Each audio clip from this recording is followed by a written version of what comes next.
Study centre पर। दोस्तों आज की वीडियो में हम लोग डिटेल में समझेंगे क्लास 12 फ्लेमिंगो बुक का चैप्टर द लास्ट लेसन। जी हाँ दोस्त, आखिरी सबक जिस चैप्टर का नाम है, जिसके ऑथर हैं अल्फोंस डाउटेड। दोस्तों इस वीडियो में हम लोग डिटेल में समझेंगे line to line with Hindi meaning के साथ में। तो चलिए समय को ना बर्बाद करते हुए क्लास को करें स्टार्ट। दोस्तों द लास्ट लेसन जिसके ऑथर हैं अल्फोंस डाउटेड, जिनका जन्म 1840 में हुआ था। Alphonse Daudet was a French novelist and a short story writer. Alphonse Daudet एक फ्रांसीसी उपन्यासकार और लघु कथाकार थे। The last lesson is a set in the days of Franco-Prussian War in which France was defeated by Prussia and led by Bismarck. The last lesson की कहानी Franco Prussian युद्ध के दिनों पर आधारित है, जिसमें बिस्मार्क के नेतृत्व में प्रशिया ने फ्रांस को पराजित किया था। Prussia then consisted of what now are the nations of Germany, Poland and part of Austria. उस समय प्रशिया में जर्मनी, पोलैंड और ऑस्ट्रेलिया के कुछ हिस्से शामिल थे। In this story, the French district of Alsace and Lorraine have passed into Prussian hand. दोस्तों इस कहानी में जो फ्रेंच के डिस्ट्रिक्ट हैं जैसे एलएस हैं और लॉरेंस, ये दो डिस्ट्रिक्ट हैं जो कि फ्रेंच के हैं, जो कि पूर्ण रूप से प्रशियन के हाथ में अब चले गए थे। Read the story to find out what effect this had on the life at school. तो चलिए इस कहानी को हम अध्ययन करते हैं और देखते हैं कि स्कूल के जीवन पर क्या प्रभाव पड़ा इस युद्ध के कारण।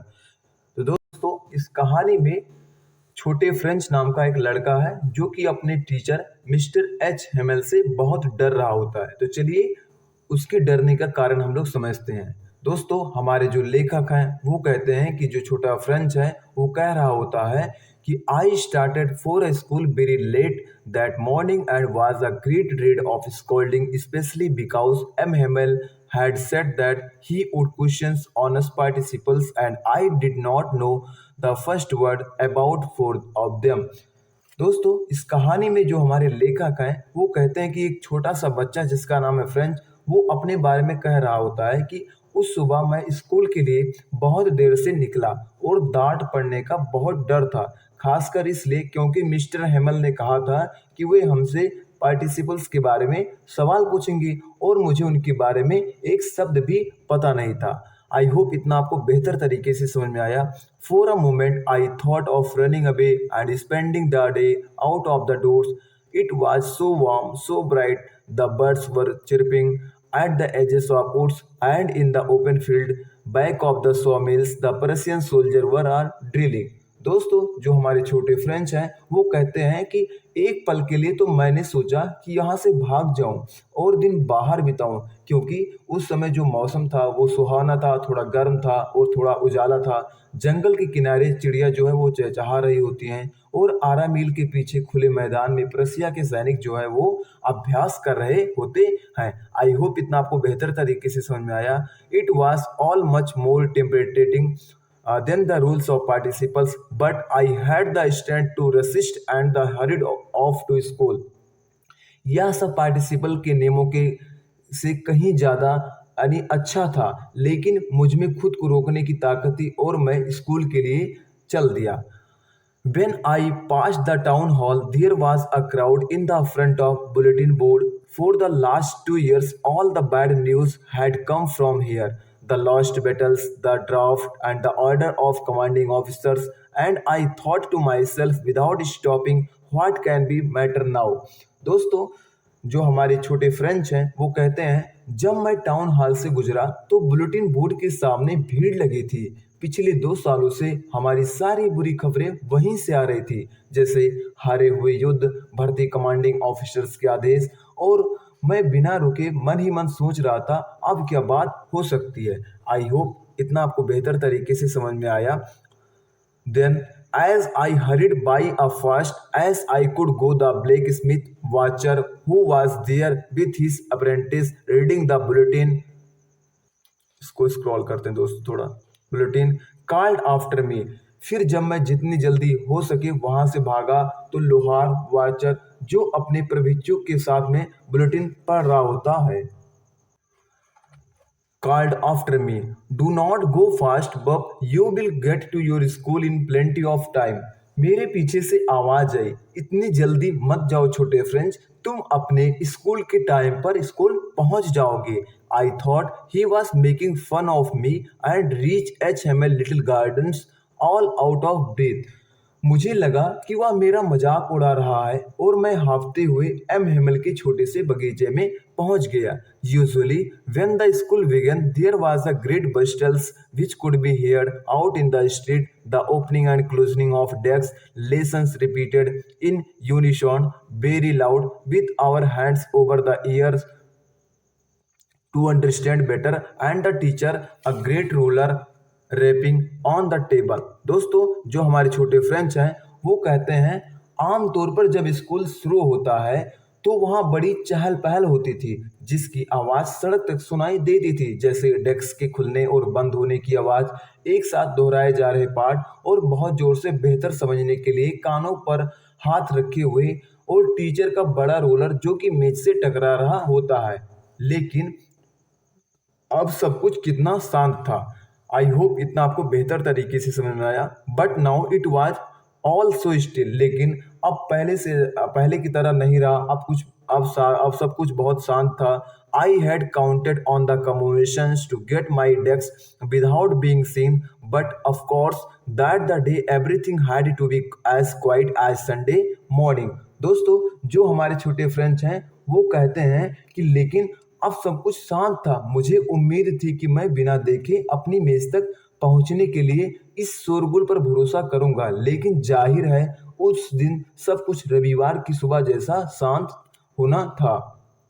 आई होप इतना आपको बेहतर तरीके से समझ में आया। Through the window I saw my classmates already in their places and M Hamel's walking up and down with his terrible iron ruler under his arm. खिड़की से मैंने अपने सहपाठियों को अपनी अपनी जगह पर बैठे देखा और मिस्टर हेमल अपनी भयानक लोहे की रूलर को बाहें में दबाए इधर उधर टहल रहे होते हैं। I had to open the door and go in the before everybody. You can imagine how I blushed and how frightened I was. आप अंदाजा लगा सकते हैं कि मैं कितना शर्मा गया होगा और कितना डरा हुआ था। बट नथिंग हैपेंड, लेकिन कुछ नहीं हुआ। But nothing happened. M Hamel saw me and said very kindly, go to your place quickly little French, we are beginning without you. लेकिन कुछ नहीं हुआ। मिस्टर हेमल ने मुझे देखा और बहुत प्यार से कहा, छोटे फ्रेंच जल्दी से अपने घर जाओ, हम बिना तुम्हारे ही शुरू कर रहे होते हैं। I jump over the bench and set down at my desk. Not till then, when I had got a little over my fright, did I see that our teacher had on beautiful green coat and his frilled shirt and the little black silk cap all embroidered that he never were expect on inspections and prize day. मैं bench के ऊपर से कूदकर अपनी मेज पर बैठ गया। जब मेरा डर थोड़ा कम हुआ तब मैंने देखा कि हमारे शिक्षक ने सुंदर हरा कोट, अपनी झालरदार कमीज और कढ़ाई वाली छोटी काली रेशमी टोपी पहन रखी थी, जो वे निरीक्षण और पुरस्कार के दिनों के अलावा कभी नहीं पहनते थे। ऐसा छोटे फ्रेंच जो है वो कह रहे होते हैं। आई होप इतना आपको बहुत अच्छे से समझ में आया होगा। Besides the whole school seemed so strange and solemn. पूरा स्कूल ऐसा लग रहा था जैसे अजीब और गंभीर। जी हाँ दोस्त, अब पहले जैसा नहीं था। But the things that surprise be most was to see on the back bench that were always empty the village people sitting quietly like our self. Old Hauser with his three cornered had the former mayor and the former postmaster and several others beside। दोस्तों, कि लेकिन मुझे सबसे ज़्यादा हैरानी इसी बात की हुई कि पिछले बेंचों पर जो हमेशा खाली रहती थी, गांव के लोग हमारी तरह चुपचाप बैठे थे। जैसे वहां पर बूढ़ा हासर अपनी तिकोनी वाली टोपी पहने और भूतपूर्व मेयर और जो भूतपूर्व पोस्टमास्टर और उनके अलावा कई और लोग वहां पर बैठे हुए थे, ऐसे हमारे छोटे फ्रेंच कह रहे होते हैं।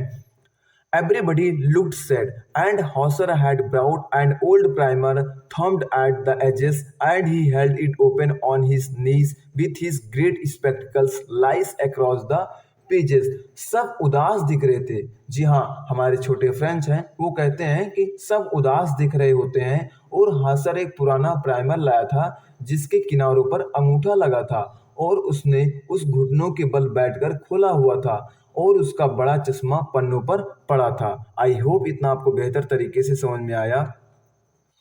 When I was wondering about it all, M. Hamel mounted his chair and in the same grave and the gentle tone which he had used to me said, My children, this is the last lesson I shall give you.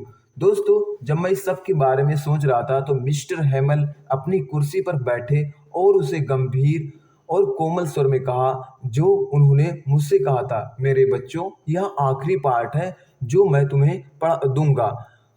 The order has come from Berlin to teach only German in the schools of Alsace and Lawrence. दोस्तों, हमारे जो poet हैं वो कहते हैं कि जो mister M Hemal हैं वो कह रहे होते हैं कि यह आखिरी पाठ है जो मैं तुम्हें दूंगा। बर्लिन से आदेश आया है कि अल्सेस और लॉरेंस स्कूल में केवल जर्मन पढ़ाया जाए। आई होप इतना आपको बेहतर तरीके से समझ में आया। The new masters come tomorrow, this is your last lesson French, I want you to very attentive. नया मास्टर कल आ रहा है, यह आखिरी फ्रेंच पार्ट है, मैं चाहता हूं कि तुम इसे बहुत ध्यान से पढ़ो। I want to be very attentive. What a thunder clap this word were to me. ये शब्द मेरे लिए कितना आघात थे, ऐसा छोटे फ्रेंच जो है वो कह रहे होते हैं। Oh the richest that was what they had put up at all the town hall.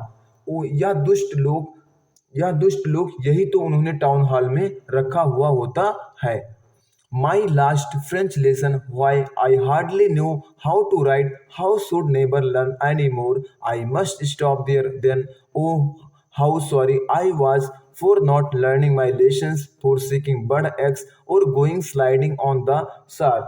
मेरी आखिरी फ्रेंच पार्ट, अरे मुझे लिखना भी मुश्किल से आता था, ऐसा जो है वो छोटे फ्रेंच जो कि कह रहे होते हैं। मुझे अब और कभी नहीं सीखना चाहिए, तो फिर मुझे यहीं रुकना होगा। मुझे कितना अफसोस हुआ कि मैं अपने पाठ नहीं सीख पाया।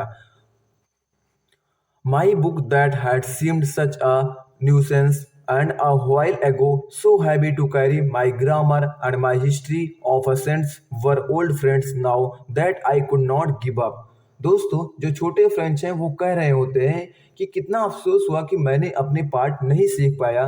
चिड़ियों के अंडे ढूंढने लगा या सार नदी पर फिसलने लगा। मेरी किताबें जो कुछ देर पहले बहुत झंझट भरी सी लगती थी, धोने में बहुत भारी लगती थी, मेरा व्याकरण और संतों का इतिहास अब मेरे पुराने दोस्त बन गए हैं जिन्हें मैं छोड़ नहीं सकता। And am Hamel to the idea that he was going away, that I should never see him again, made him forget all about his ruler and cranky he was. दोस्तों, जो छोटे फ्रेंच हैं वो कहते हैं और मिस्टर हेमल भी यह सोचकर कि वे जा रहे हैं उन्हें फिर कभी नहीं देख पाऊंगा, मैं उनके शासक और उनके चिड़चिड़े स्वभाव के बारे में सब कुछ भूल गया था।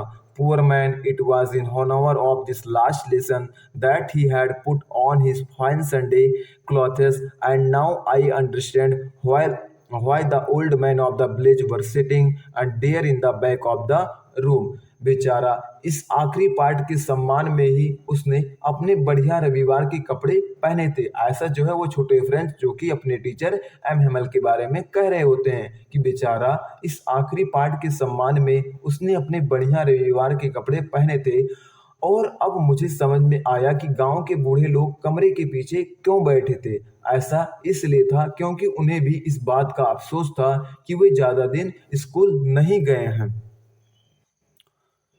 And now understand why the old men of the village were sitting there in back of the room.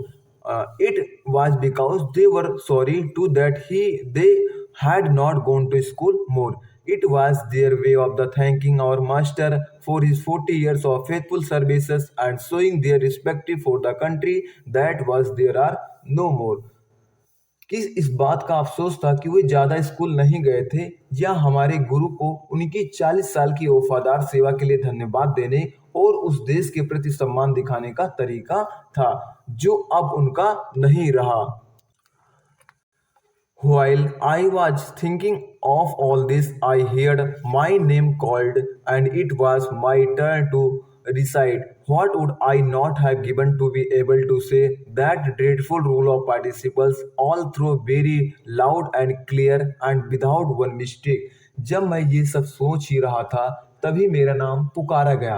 अब मेरी बारी है पार्टिसिपल्स के उस भयानक नियमों को पूरी तरह और बहुत जोर से साफ और बिना एक भी गलती के बोलने के लिए मैं क्या कुछ नहीं कर सकता था, लेकिन मैंने पहले शब्दों में ही उलझ गया। ऐसे जो है वो छोटे फ्रेंच करते कहते हैं but I got mixed up first word and stood here holding one to my desk my heart beating and not daring to look up. लेकिन मैं पहले शब्दों में ही उलझ गया और अपनी मेज पकड़े वहीं खड़ा रहा।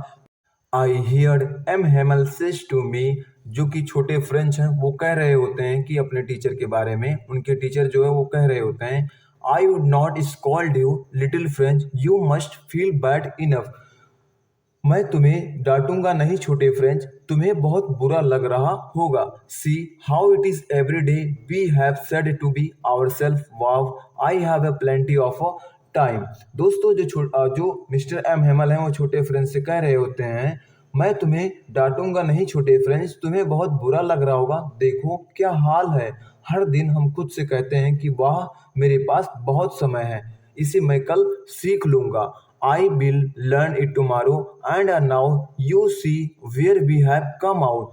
और अब तुम देख रहे होगे कि हम लोग इस समय कहाँ पर पहुंच गए हैं।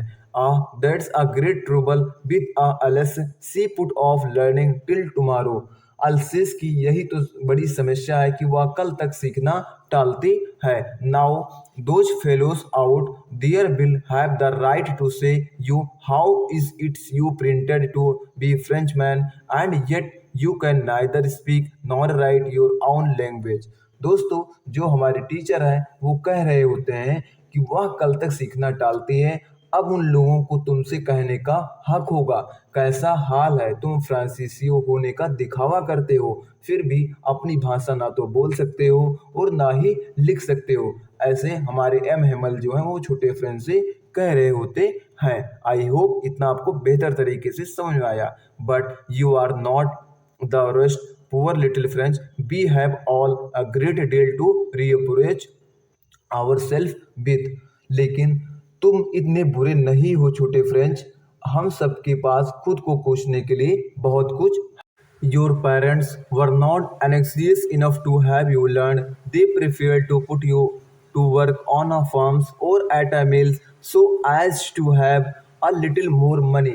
दोस्तों जो हमारे एम हेमल हैं वो छोटे फ्रेंच से कह रहे होते हैं कि तुम्हारे माता पिता तुम्हें पढ़ाने के लिए इतना उत्सुक नहीं थे, वे तुम्हें खेतों या मिलों में काम पर लगाना पसंद करते थे ताकि थोड़े ज़्यादा पैसे मिल सके। आई होप इतना आपको बेहतर तरीके से समझ में आया। I have been to blame also, have I not often sent you to water my flower instead of learning your lessons and when I wanted to go fishing did I not just give a holiday. दोस्तों जो M Hemal हैं वो भी कहते हैं कि मैं भी दोषी हूँ, क्या मैंने तुम्हें अक्सर अपनी पढ़ाई पढ़ाने के बजाय अपने फूलों को पानी देने के लिए नहीं भेजा, और जब मैं मछली पकड़ने जाना चाहता तो क्या मैं तुम्हें छुट्टी नहीं दी।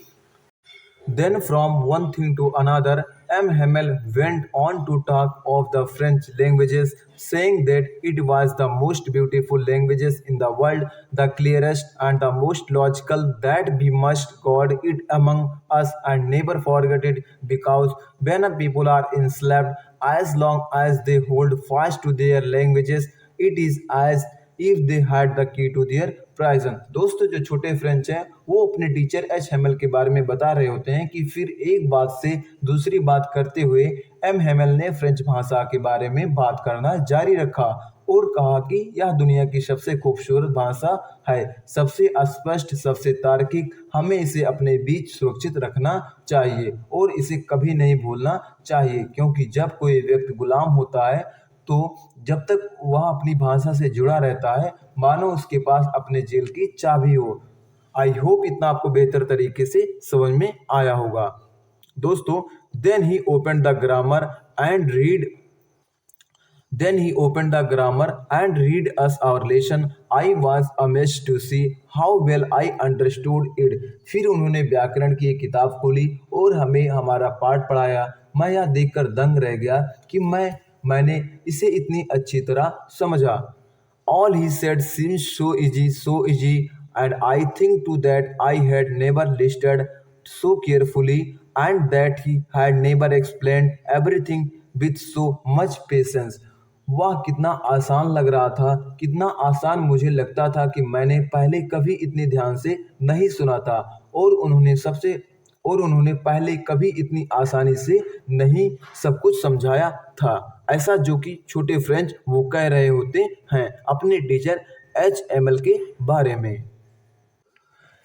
It seems almost as if the poor man wanted to give us all he knew before going away and to put it all into our heads at one stroke. ऐसा लग रहा था कि मानो बेचारा आदमी जाने से पहले हमें वह सब कुछ बता देना चाहता था जो कुछ वो जानता था और एक ही झटके में वह हमारे सारे दिमाग में डाल देना चाहता था। After the grammar, we had a lessons in writing that the day M. Hamel had a new copies for us written in beautiful round hand, France, Alice, France, Alice. They looked like little flags floating everywhere in the schoolroom and hung from the road at the top of our decks. दोस्तों, जो हमारे छोटे French हैं वो कह रहे हैं कि व्याकरण के बाद हमें लेखन का पाठ मिला। उस दिन मिस्टर हेमल ने हमारे लिए नई कापियां मंगवाई जिन पर सुंदर गोल अक्षरों में लिखा था फ्रांस अल्सेस फ्रांस। वे स्कूल के कमरे में हर जगह लहराते छोटे छोटे झंडों की तरह लग रहे थे जो हमारी मेजों के ऊपर लगी छड़ से लटके हुए थे।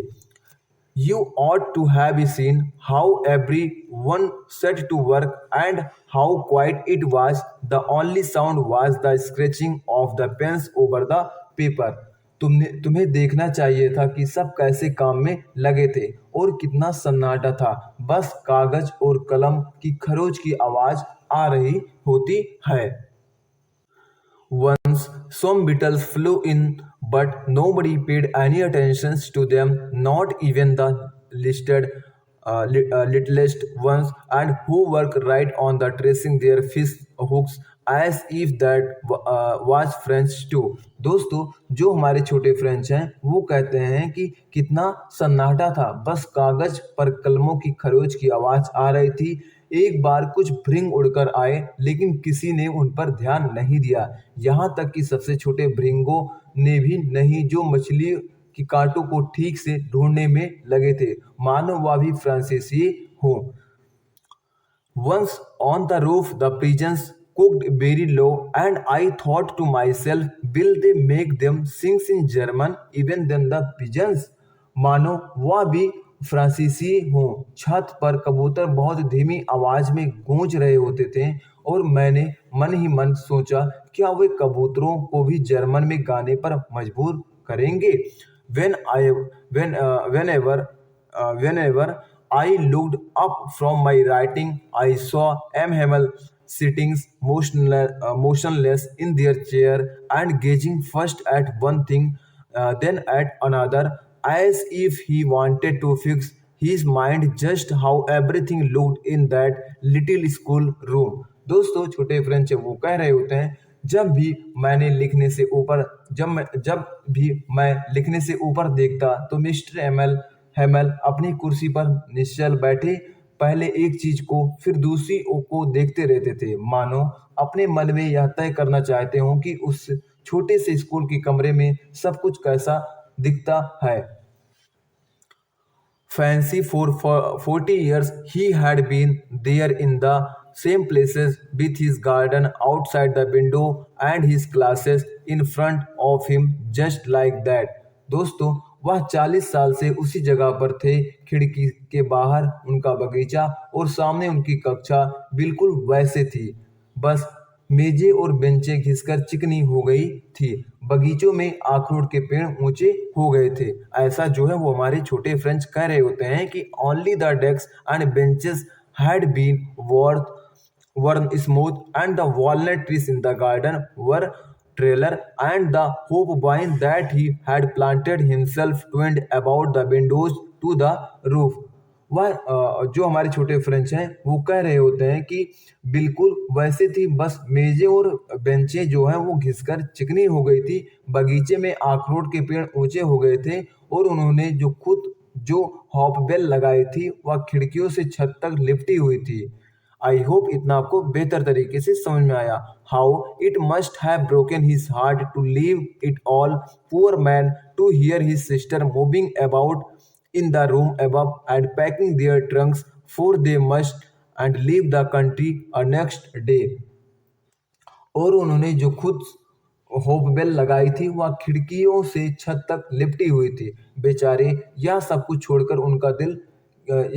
छोड़कर जाना उनका दिल कितना टूटा होगा। फिर ऊपर वाले कमरे में अपनी बहन को सामान समेटते इधर उधर घूमते हुए सुनना, क्योंकि उन्हें अगले दिन देश को छोड़ना होता है। But he had the courage to hear every lessons to a very last but he had the courage to hear every lessons to the very last. लेकिन उनमें हर पाठ को अंत तक सुनने का साहस था। आफ्टर द राइटिंग, लेखन के बाद, we had a lessons in the history, हमें इतिहास का पाठ पढ़ाया गया। And then the babies chanted their ba baby bo. दोस्तों फिर बच्चों ने बा बेबू का जाप किया। Down there at the back of the room, old Hauser had the put on his spectacles and holding his primer in both hands. दोस्तों जो ओल्ड हाउसर थे वे अपने हाथों में नीचे बाएं ओर यानी नीचे के कमरे में और बाईं ओर जो ओल्ड हाउसर थे वो अपने हाथों में एक प्रकार से क्या लिए हुए थे, स्पेक्टिकल्स को लिए हुए थे, ओल्ड प्राइमर लिए हुए होते हैं। Both had spelled the letter with them, और दोनों हाथों में लिए होते हैं और उनसे अक्षर लिखे। You could see that he too was crying and his voice trembled with emotions, and it was so funny to hear him that we all wanted to laugh and cry. How will I remember it that the lesson? आप देख सकते थे कि वह भी रो रहा था, उसकी आवाज़ भावनाओं से काँप रही थी और उसे सुनना इतना मज़ेदार था कि हम सब हंसना और रोना चाहते थे। मुझे वह आखिरी पार्ट कितनी अच्छी तरह याद है। All at once the church clock struck 12, and then the Angelius. At the same moment, the trumpets of Prussians returning from drill and sounded under our windows. M. Hamel stood up, very plain in his chair. I never saw him look so tall. दोस्तों जो हमारे छोटे French हैं वो कह रहे होते हैं, अचानक चर्च की घड़ी ने 12 बजाए। फिर एंजेलस उसी क्षण अभ्यास से लौटते हुए पर्शियाई सैनिकों की तुरहियां हमारी खिड़कियों के नीचे बज उठी। मिस्टर हेमल अपनी कुर्सी पर खड़े हो गए और बहुत पीले पड़ गए। मैंने उन्हें इतना लंबा कभी नहीं देखा। ऐसा जो है वो हमारे छोटे फ्रेंच कह रहे होते हैं। My friends said he I but something choked him and he could not go on. मेरे दोस्तों उसने कहा कि मैंने लेकिन कुछ ने उसका गला घोंट दिया, वह आगे नहीं बोल सका। Then he turn to the black board, took a piece of chalk and bearing on with all his might he wrote a large as he could. फिर वह ब्लैक बोर्ड की ओर मुड़ा, चाक का एक टुकड़ा लिया और पूरी ताकत से जितना बड़ा लिख सकता था लिखा, वाइव ला फ्रांस, यानी दीर्घ आयु हो France. Then he stopped and leaned his head against the wall, and without a word he made a gesture to us with his hand. फिर वह वहाँ रुका और अपना सिर दीवार की तरफ टिका लिया और बिना कुछ कहे उसने अपने हाथ में हमारी ओर इशारा किया। स्कूल की छुट्टी हो गई, यानी school is dismissed, you may go. School की छुट्टी हो गई है छोटे फ्रेंड्स, तुम जा सकते हो। आई होप दोस्तों आपको ये चैप्टर बहुत बेहतर तरीके से समझ में आया। उम्मीद करता हूँ आपको ये चैप्टर अच्छे से समझ में आया होगा, क्योंकि ये चैप्टर यहीं पर ख़त्म होता है। तो कमेंट बॉक्स में ज़रूर कमेंट कीजिएगा दोस्तों वीडियो आपको कैसे लगी। और हाँ, हमें उम्मीद है कि आपको वीडियो ज़रूर पसंद आया होगा। तो मिलते हैं अगले नेक्स्ट वीडियो में, तब तक के लिए जय Hind, all the very best, पढ़ाई करते रहिए।